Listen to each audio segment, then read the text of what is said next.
This one was taken Christmas time there with Mickey Mouse. And I guess this one's a favorite, at the edge of the volcano in Hawaii. He was an extremely happy kid. He was smart, creative, described by a lot of people as just an old soul. It's my 9th birthday in this picture, and one of my guests was Jeffrey. He was like the life of the party. Like, everybody loved Jeffrey. Well, I first met him in 7th grade language arts class, and that was, because of him, probably the most fun class I've ever been in. He seems to be a lovely and loved child. So what happened? He was head over heels for a little girl in his class, and that's when the telephone calls began. This boy in Jeff's class called the house, and he was calling Jeff a stalker and threatening him to keep away from her and telling him that everybody didn't like him. This bully just had a unique capacity to go right for the spot that hurt. We want to know about your experiences, and particularly about experiences with other kids in school.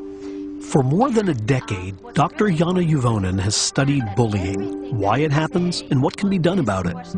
She and her colleagues have been tracking 2,300 children in Los Angeles as they move from middle through high school. Who are the coolest kids in your grade? That's number 3. And by cool, we mean popular. Essentially, the bully wants to intimidate, humiliate the victim in the presence of many others. The bully needs the audience. What we find in our research is that bullies are actually considered popular. Often they are considered the cool kids, so they have social status.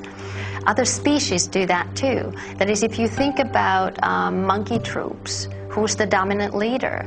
It's the one who has shown everybody else that I'm the powerful, I'm the mighty. So what we have learned about Juvonen's research has overturned a popular misconception, namely, that being bullied builds character. We have learned during the past decade that these experiences of bullying don't help kids develop thicker skin, but often thinner skin. Jeff Johnston was relentlessly bullied for over a year and was extremely fragile when he and his friends set out to design an online game. We've spent weeks and weeks on the game, and the password is given out to me, Jeff, and a few of me and Jeff's closest friends. And one of our friends, I guess, gave it to him, gave it to the bully. He got on there, deleted everything, and then posts like really mean things on there about Jeff. Jeff's a fag, Jeff's this, Jeff's that, Jeff should die, blah, blah, blah, just horrible things. That whole, section of Jeff's life, it was almost like it wasn't erased, it was amputated.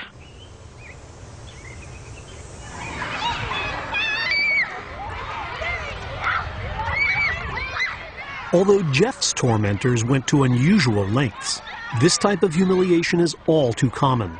About 1/3 of all students between the ages of 12 and 18 report being bullied every year.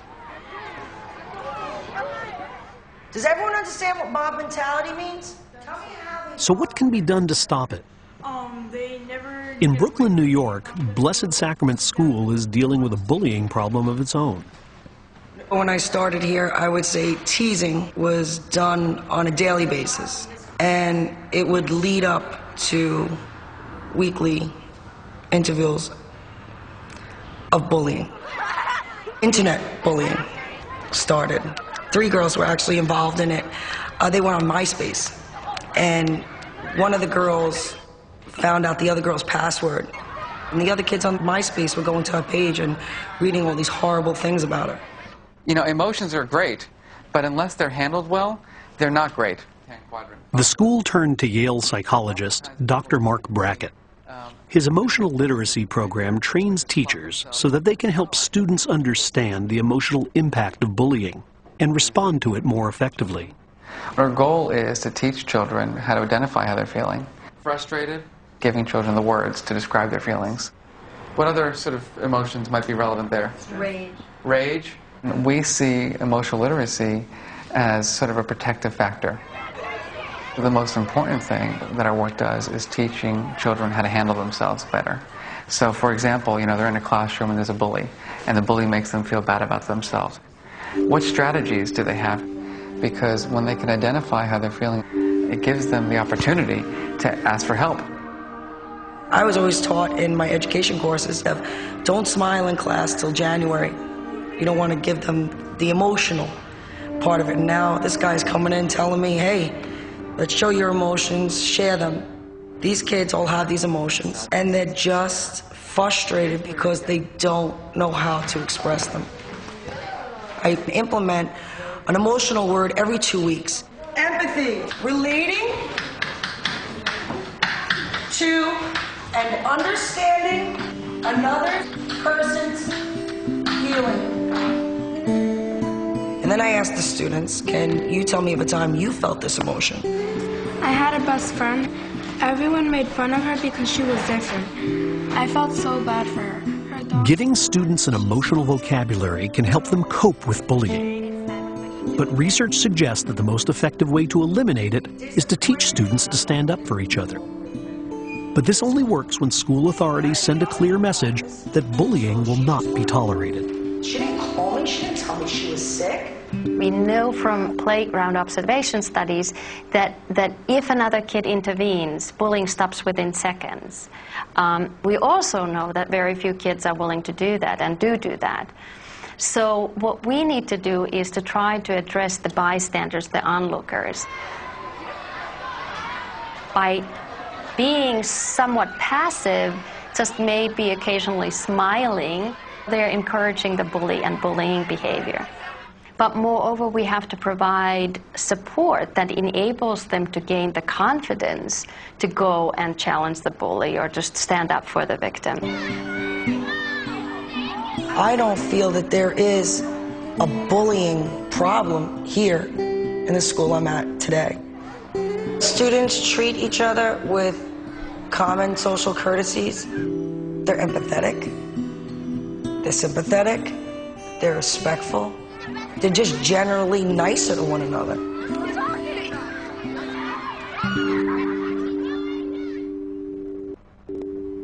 In the case of Jeff Johnston, his mom went to the school authorities. The teacher talked to Jeff's class about bullying, with little impact. We thought we were doing the right thing, but it only made it worse. What went wrong? Why is the intervention by the school so ineffective? It's just one child's word against the other. Even though you know the truth, because you can't prove it, you can't stop it. The school didn't have the power to intervene with requiring students to get counseling. As the bullying continued, Jeff became increasingly isolated, withdrawing from his relationships with the very people who might have helped him. By the end of 8th grade year, he was a very quiet kid. He would just kind of sit in the classroom and not say anything to anyone. When nobody intervenes, kids are actually interpreting that as everybody approves of what's going on. And that creates a false norm for the group, where people are even more reluctant to go and try to defend or help the victim because they think everybody's accepting of this. Jeff was never the same. That just inner core of happiness that just shone like a light from him was just gone. We had plans. The War of the Worlds was opening the next day, and he was actually really excited about it. He loved science fiction, and next morning I went to wake him up.